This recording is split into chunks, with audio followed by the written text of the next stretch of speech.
Hey, it's Cliff, and I'm going to do something a little bit different today. Basically, I'd picked out 6 questions from my previous videos, and I figured we could kind of do an AMA, and I could just answer those questions. So I picked out 6 questions here. If you see me looking down here, it's because my tablet's here. It's also really close to the microphone, so hopefully I'm not too close to it. But yeah, let me go ahead and get started with this. So question number 1 here is from Hard Rock Bullies, and he says, still looking for an accurate listing of total supply Solo currently supply. If NFTs are being minted every day, then the total current supply should be dropping. Before the Sologenic NFT platform opened, it was speculated about 300,000 Solo a month would be burned, not seeing it anywhere. And to quickly answer his question, there's nothing out there that actually shows the supply of Solo being burned. Let me pull this up here.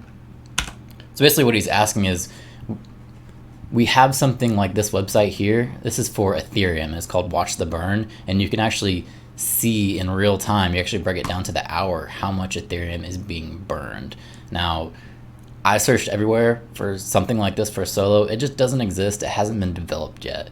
And just to kind of go into a little bit more details of what would go into that, here I have the Sologenic white paper, and this is where it talks about their burn mechanism. So it states 100% of the transaction fees generated through transfers and decentralized trading will be burned instantly by being sent to the gateway's issuing address. That's their black hole address. The system practices this deflationary mechanism to bring down the total supply of Solo coins, which in turn makes remaining Solo coins more valuable. This practice makes an equilibrium that in the long term makes it impossible for Solo coins to be depleted due to higher valuation of coins and lower supply.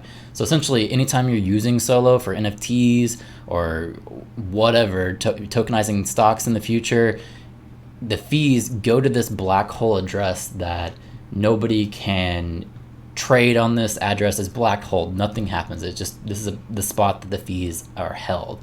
And I'll put down in the description what this address is. But what would need to be done is someone would need to get some kind of like web scraping tool where they could sort through all the transactions and they could make a cool interface like they've done here with Ethereum to see how much is being burned.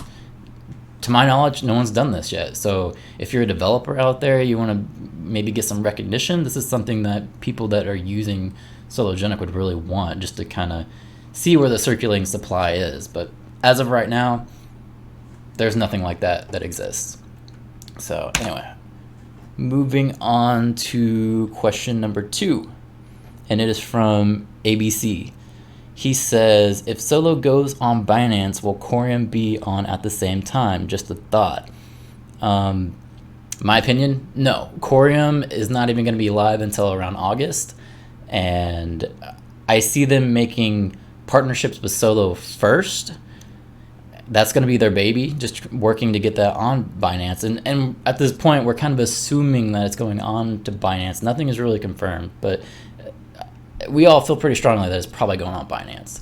Now, one thing I would say, since Sologenic is already developing those partnerships with Binance that we think in theory, right, it's going to be that much easier to put Core on there as well. So if Solo goes on there, there's a good chance that eventually Core is going to be on there as well. So I wouldn't worry too much about that. Moving on to question number 3. This is from Brent Williams. And he asked, has anyone had the April airdrop yet? And to answer that, no. So if we go to the Sologenic website here, actually this is the media website, it's not the actual website, but this is where they post all their articles about the airdrop. And you're referring to this April snapshot. So the snapshot was taken the 26th, but the airdrop for May has not been distributed yet. You know, it's getting towards the end of the month. That's pretty much when they've been distributing the airdrops. So should be happening anytime soon, but right now, no one has got their airdrop yet. All right, moving on to the next question. And these next 3 we're dealing with my video on Midas and just kind of messing around with that different platform. He says, well, first of all, this is from Oxonami, and he says, how can you get 12% APR? How is that value created? Tell me like I'm 5 years old. And so one thing I want to say about that video that I did, it was a 20-minute long video, and probably 90% of it seemed like I was just bashing Midas. It's not necessarily that I'm trying to bash them as their product. I just wanted to give you guys every hole that I saw in the product, just to know that it's really risky. From everything that I looked in, there was just a lot of holes. That's what it comes down to. But to answer his question, they're not specifically going to tell you what they invest in. So that makes it even more risky. Yeah, I mean, of course, because they don't want you mimicking their platform, which makes sense. So if you go to their page, I'll pull it up here. And again, every link that I'm showing here, I'm going to try and put down in the description so you can come through and you can kind of read this yourself. But basically from their webpage, it says, how does Midas generate yield? And it says, using different models of volatility prediction, correlation strategies, collateral asset models, hedging, all this stuff. But it doesn't, they're not exactly going to tell you what they're doing with your money. So that video I did, it really might seem like I'm bashing them. I'm not. I think this platform's really risky. That's just what it comes down to. But if you go through this, it says concentrated liquidity provider for Uniswap. So pretty much what they're doing is they're making a liquidity pool, and they're labeling that risk as a medium risk. They have borrowing for target assets collateral to free liquidity. They consider that a medium risk. Yield vault, which that's probably pretty low. That's just simple interest that anybody's probably generating. And then if you scroll down here, it says asset stability, liquidity provider to hedge from market pullbacks. Then talks about using UST. Now, since the whole or USTD rather, but since the whole UST collapse has happened, they've restructured some of the things that they're doing to generate their yield to get away from Tether. Because as we can see now, Tether it was looking like for a little bit it was going to collapse as well as UST, and so they were trying to kind of de-risk their platform. And with that, from the video that I did, a lot of those rates came down. They're still probably the best rates that you can find in CeFi right now, but they are restructuring and those rates are going down, because I believe for all of their Tether products, they switched that to USDC, which, that's a great move. If I'm using them as a platform, I want them to be doing these things and to be public that they're trying to make this as risk-free for the user as possible. But just looking at this, leveraged liquidity farming, that is high risk that they're using your money for. So that video may seem negative, but I just want you to know everything that could be wrong with the platform. You can still use it. You're an adult. You can kind of figure out where your risk tolerance is. It's completely up to you. But I think it's, for me, if I'm gonna make a video on it, I want to show you everything that could possibly go wrong that I can see.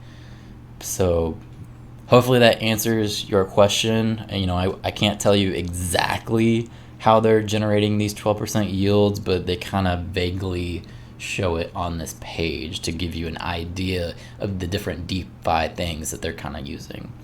So anyway, moving on. This question is from XMH326, and he says, how about the withdrawal fee and how they make use of our money to earn high APY? So I pretty much answered the second question, but their withdrawal fees are actually not terrible. So essentially what you do is you would click on the card that you have the money that you've invested in this different asset here, hit withdrawal, and then you would withdraw it to a address. They don't have fiat off-ramping, so you're just going to have to send it back to an exchange and then convert it back to fiat. So one thing I've noticed here, there's really technically not any fees to transfer it off the exchange. What they do, let's say you're using a ERC20 token, their gas fees are going to be capped at, or not capped, I guess the minimum cap is going to be $10, right? So if the gas fees are actually under $10, they're still going to charge you the $10. Just expect that the minimum is going to be that $10. And then if it's above that, of course, they're going to charge you more gas fees. But aside of that, there really wasn't that many fees. And then if you're doing something like Bitcoin, they're going to charge you 0.0002 Bitcoin. So that's not really the issue. Withdrawal fees are fine. Most of their money is made through swapping through the different cryptos. They take not a big cut, but they take a little piece of it every time you swap back and forth. And of course, they're taking cuts from the different ways they're generating the yield, but through the different DeFi protocols. So when it comes to withdrawal fees, I wouldn't worry about that too much. I would be more worried about over leveraging on this platform because it's risky. So anyway, and let me just look at the last question here, and that's from Hugas Mwanga. Hopefully I didn't completely butcher that, but I'm pretty sure I did.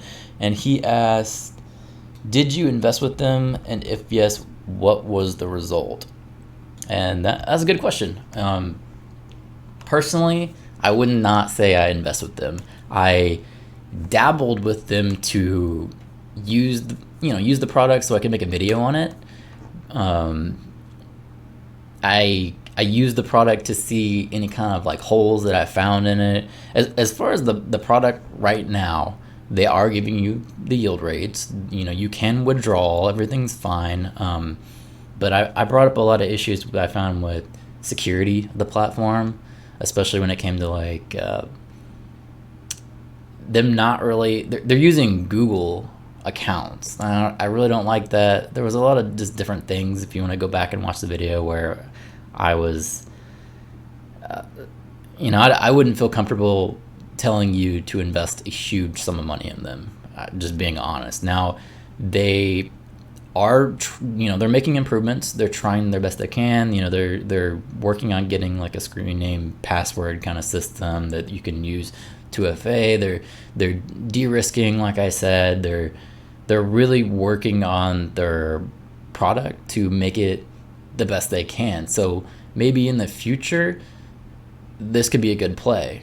Or if you're feeling really risky and you want to try and get into the Midas token, thinking that, maybe they get their stuff together, this Midas token can actually be worth a lot. Maybe you want to try and play that. And that's possible. This token could take off. I don't know. I can't really tell you. I can just kind of tell you my experience of seeing the different holes currently in the program in that video. But as far as like yield and stuff like that, yeah, it was great. But that doesn't mean that however they're generating their yield, something on the back end, then these DeFi protocols couldn't collapse and then everybody's money is gone, just like we saw with Luna. So, I would not recommend it. If you do want to try it, there's a link in my description, but I just want to put it out there that it's super risky. It's very risky, and I would say definitely look into it a little bit more than just watching my video. Do some research for yourself. But yeah, I think that's pretty much all I got. That was the 6 questions. If this is something that does well, I might try and do this like once a week. So I'm just gonna kind of sit back and see if there's any reaction to this. If you guys have a lot of good questions, especially for like some of the technical videos I do, I think this would be good, going in and actually showing different technical aspects. Just leave it at that. But leave me some comments down below to let me know what you think of doing something like this, and thank you for watching.